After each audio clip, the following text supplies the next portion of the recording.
I need you to hear this, and I need you to hear it slow, because this message is not for the crowd, it's for the mirror. There are some of you right now who look powerful in public. You sound anointed in public. You post scriptures in public. You motivate people in public. But when the lights are off, when the applause is gone, when it's just you and your real life, something is broken. And God is saying the same thing today that He said back then. Your public ministry is strong, but your private life is weak. And that imbalance will eventually expose you. See.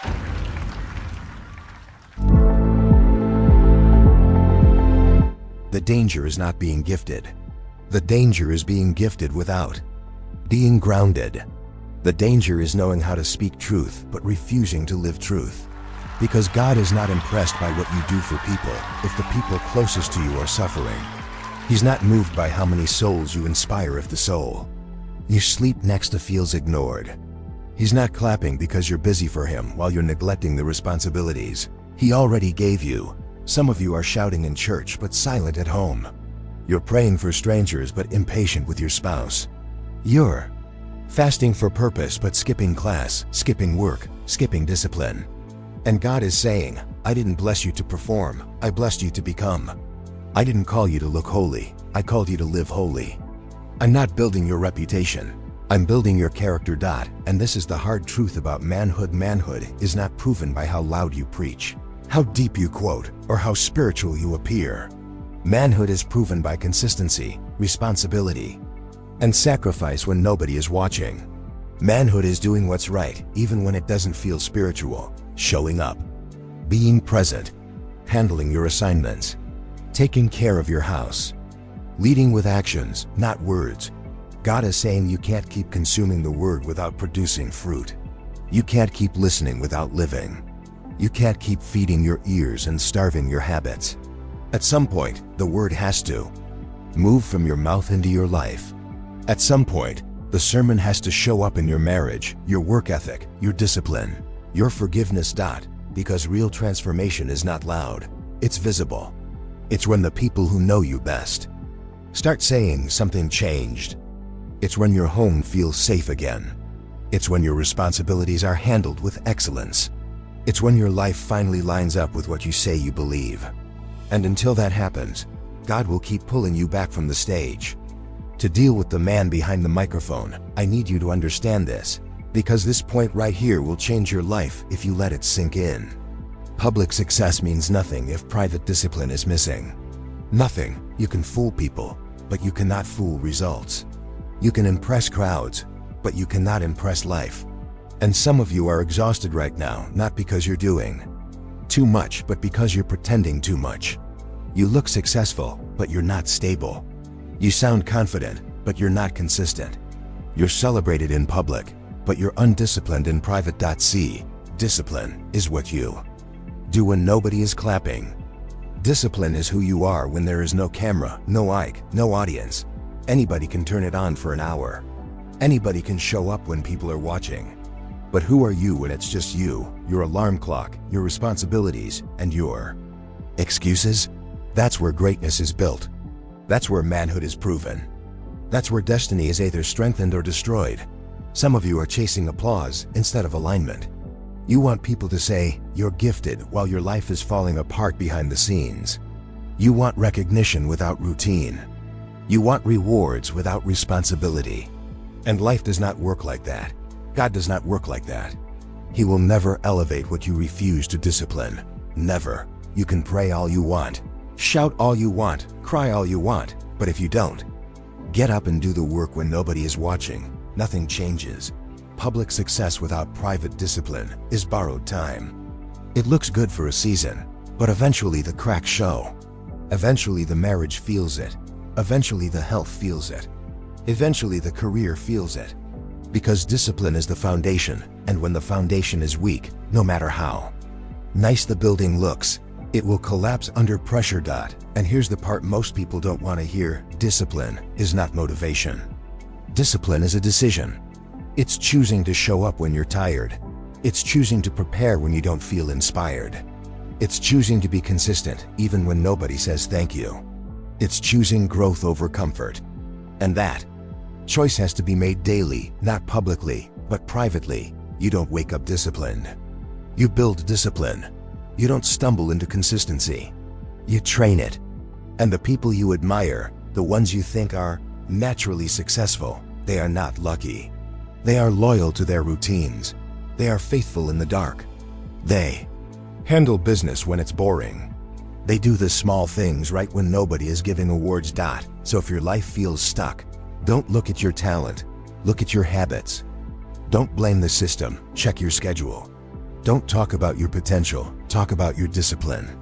Because your future is not waiting on your next big opportunity. It's waiting on your next private decision. I need you to hear this. Because this one hits different. Your real test is not on the stage, it's at home. Your real character is not revealed when you're preaching, leading, motivating, or grinding in public. Your real character shows up in how you treat the people who don't benefit you.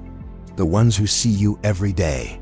The ones who know your tone, your attitude, your patience level, your consistency. That's the scoreboard. That's the mirror you can't escape. See, some of you are winning outside and losing inside. You're respected at work, but disconnected at home. You're admired by strangers, but distant with family. You're pouring into everybody else, but the people who matter most are running on empty. And you don't even realize it because applause has a way of numbing conviction. When people clap for you, it's easy to ignore the quiet pain waiting for you behind closed doors.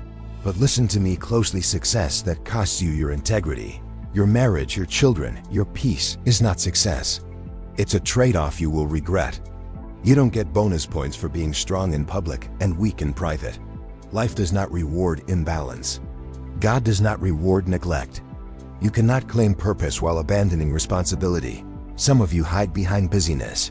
You say you're doing this for the family, but you're never present with them. You say you're building something big, but you're missing the moments that matter. And one day, you'll wake up and realize you built a name, but lost connection. You built momentum, but lost trust. And rebuilding trust is harder than building success. Manhood is not about how loud you are outside. It's about how reliable you are inside. It's about showing up emotionally, mentally, spiritually. It's about listening when you'd rather talk. It's about being patient when you're tired. It's about choosing responsibility over ego. Anybody can lead crowds. Few people can lead themselves at home. And here's the truth. Your private life exposes whether you're performing or becoming. Performance needs an audience. Growth does not. Becoming requires humility. Becoming requires sacrifice. Becoming means you don't just speak values, you live them when it's uncomfortable. You don't just teach love, you practice it when you're frustrated. You don't just talk about faith, you demonstrate it when nobody is watching. If the people closest to you don't feel your growth, then your growth is incomplete. If your inner circle doesn't experience your discipline, then your discipline is selective. And selective discipline always leads to selective success, which eventually leads to total failure. So if you want your life to level up, don't ask for a bigger platform. Ask for a stronger foundation. Don't pray for more influence. Pray for more alignment. Because the moment your private life lines up with your public message, your impact becomes undeniable. I need you to understand this, because this is where a lot of people get exposed. You don't become who you say you are by talking about it. You don't transform by attending, by listening, by nodding your head, by shouting amen. You transform when what you consume starts to control how you live. Too many people are full of information, but empty of application. You know the words. You quote the words, you repost the words, but your life doesn't reflect the words. You can know the truth and still refuse to walk in it. Knowledge alone does not change a man. Action does. Discipline does. Obedience does. And that's the part most people run from, because applying the word costs you something. It costs comfort. It costs pride. It costs excuses. See, reading is safe. Listening is safe. Talking is safe. But living it? Living it will challenge your habits. Living it will force you to confront who you really are. Living it will demand that you forgive when you don't feel like forgiving.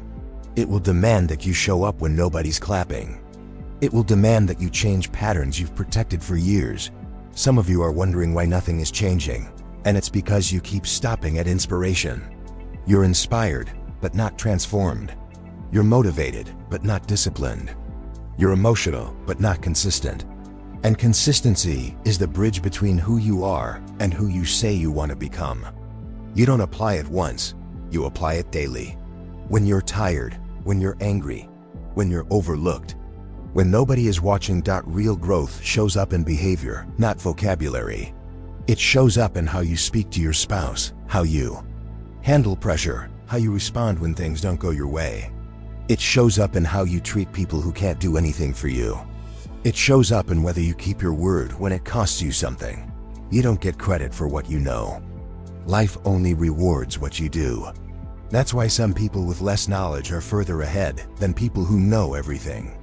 Because they execute, they apply, they move.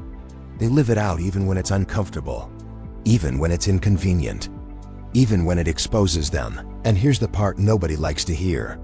Application removes excuses. Once you start living the word, you can't blame your past anymore. You can't blame people anymore.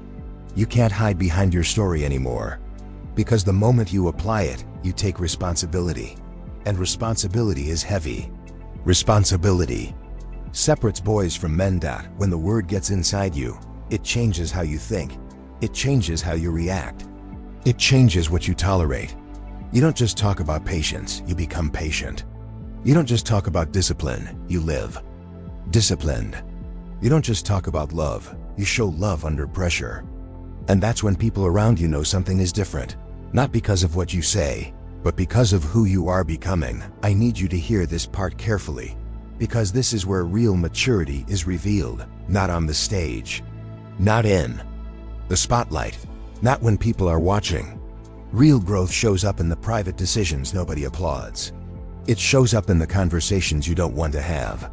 It shows up in the forgiveness you keep postponing. Because you can shout about freedom all day long, but if you're still holding grudges, you're still in chains. Some of you look strong on the outside, but you're bleeding on the inside. You talk about love, but you're still angry. You talk about healing, but you're still hurt. You talk about moving forward, but you're still carrying people from your past on your back. And the truth is, you can't step into the next version of yourself while dragging old pain behind you. Forgiveness is not for the other person. It's for you. It's not approval. It's release. It's saying, I refuse to let what you did control who I become. And that's hard, because pain feels justified. Pain feels familiar. Pain gives you a story. But growth requires you to put that story down. Growth requires you to choose peace over pride. A lot of people want progress without confrontation. They want healing without honesty. They want peace without letting go. But you don't get freed by pretending you're okay. You get free when you face what hurt you and decide it won't define you. That's when the real work begins. Not when you talk about it, but when you do something about it. Some of you have prayed about things you were supposed to walk through. You've asked for peace, but you won't pick up the phone. You've asked for closure, but you won't show up. You've asked for change, but you won't take the step that scares you. And growth always comes with fear, because it demands vulnerability. It demands humility. It demands courage. When you forgive, something breaks. Not in them, in you. The weight lifts. The bitterness loosens its grip. The anger stops dictating your reactions. And that's when people around you start noticing the difference. Not because you announced it, not because you preached it, but because you're lighter, you're calmer, you're more present, private. Victories produce public strength. The reason some people crumble under pressure is because they skipped the inner work. They built an image but neglected their soul. They chased platforms but avoided healing. And pressure will always expose what you refuse to fix. You don't mature by time. You mature by choices, by choosing forgiveness when it hurts, by choosing growth when it's uncomfortable, by choosing responsibility over resentment. And the moment you do that, you step into a different level of manhood, not because you're louder, not because you're more visible, but because you're free. I need you to understand this, because this is where the shift happens. You don't step into manhood by accident. You don't wake up one day and magically become disciplined, responsible, consistent, and grounded. Manhood is built through intentional choices made every single day, especially when nobody is clapping for you. It's not about titles, not about how spiritual you sound, not about how busy you look. It's about who you are when pressure shows up. A lot of people want elevation without preparation. They want influence without integrity. They want leadership without accountability. But real manhood is proven in responsibility. Responsibility for your actions. Responsibility for your family. Responsibility for your growth. Responsibility for your mistakes. The moment you stop blaming and start owning, you step into a new level. You can't keep pointing fingers and calling yourself mature. You can't keep making excuses and calling yourself a leader. Boys explain, men adjust. Boys complain, men commit. Boys run from discomfort. Men run toward it because they understand discomfort is the classroom where growth happens. Manhood is doing what needs to be done even when you don't feel like it. Showing up when you're tired. Being patient when you're frustrated. Being faithful when nobody is checking. Being consistent when results are slow. That's the grind nobody posts about. But that grind builds character. Some of you want respect, but you haven't mastered discipline. You want trust, but you're inconsistent. You want impact, but you avoid responsibility. Respect doesn't come from your words. It comes from your patterns. People trust what you repeatedly do, not what you occasionally say. Manhood also means leading yourself before you try to lead anyone else. If you can't control your time, your emotions, your habits, your mouth, you're not ready to carry weight. Leadership starts internally, when you master your impulses, when you manage your priorities, when you choose growth over comfort. There are people watching you, whether you like it or not. Your spouse, your children, your family, your community. And they don't need perfection. They need consistency. They need effort. They need presence. They need someone who doesn't quit when things get hard. Manhood is not loud. It's solid. It's dependable. It's steady. It's the kind of strength that doesn't need validation. The kind of strength that shows up every day, does the work, keeps its word, and stays grounded under pressure. You don't become a man by talking about change. You become a man by changing. By letting go of childish habits. By embracing discipline. By accepting responsibility. By choosing growth when it costs you something. And once you make that decision, your life starts aligning. Your relationships get stronger. Your focus gets sharper. Your purpose gets clearer. Because when a man decides to grow up on the inside, everything on the outside begins to follow.